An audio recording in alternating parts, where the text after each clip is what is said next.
17-ാം സങ്കീർത്തനം. യഹോവേ, ന്യായത്തെ കേൾക്കണമേ, എൻ്റെ നിലവിളിയെ ശ്രദ്ധിക്കണമേ.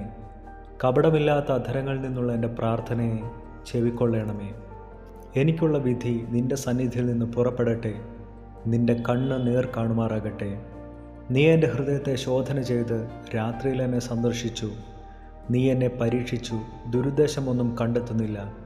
എൻ്റെ വായ ലംഘനം ചെയ്യുകയില്ല എന്ന് ഞാൻ ഉറച്ചിരിക്കുന്നു. മനുഷ്യരുടെ പ്രവൃത്തികളെ കണ്ടിട്ട് ഞാൻ നിൻ്റെ അധരങ്ങളുടെ വചനത്താൽ നിഷ്ഠൂരൻ്റെ പാതകളെ സൂക്ഷിച്ചൊഴിഞ്ഞിരിക്കുന്നു. എൻ്റെ നടപ്പ് നിൻ്റെ ചുവടുകളിൽ തന്നെ ആയിരുന്നു, എൻ്റെ കാൽ വഴുതിയതുമില്ല. ദൈവമേ, ഞാൻ നിന്നോട് അപേക്ഷിച്ചിരിക്കുന്നു. നീ എനിക്ക് ഉത്തരമരുളുമല്ലോ. നിൻ്റെ ചെവിയെങ്കിലേക്ക് ചായ്ച്ച് എൻ്റെ അപേക്ഷ കേൾക്കണമേ.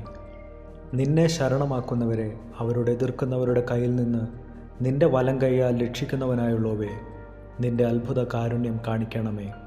കണ്ണിൻ്റെ കൃഷ്ണമണി പോലെ എന്നെ കാക്കണമേ.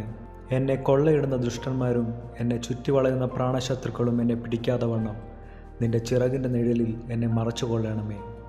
അവർ തങ്ങളുടെ ഹൃദയത്തെ അടച്ചിരിക്കുന്നു, വായ കൊണ്ട് വമ്പ് പറയുന്നു. അവർ ഇപ്പോൾ ഞങ്ങളുടെ കാലടി തുടർന്ന് ഞങ്ങളെ വളഞ്ഞിരിക്കുന്നു.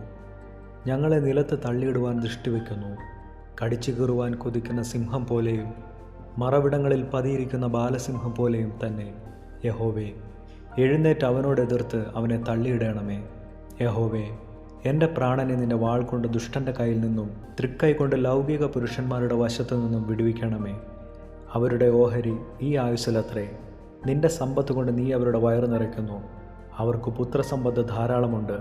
അവരുടെ ധനശിഷ്ടം അവർ കുഞ്ഞുങ്ങൾക്ക് വെച്ചേക്കുന്നു. ഞാനോ നീതിയിൽ നിൻ്റെ മുഖത്തെ കാണും.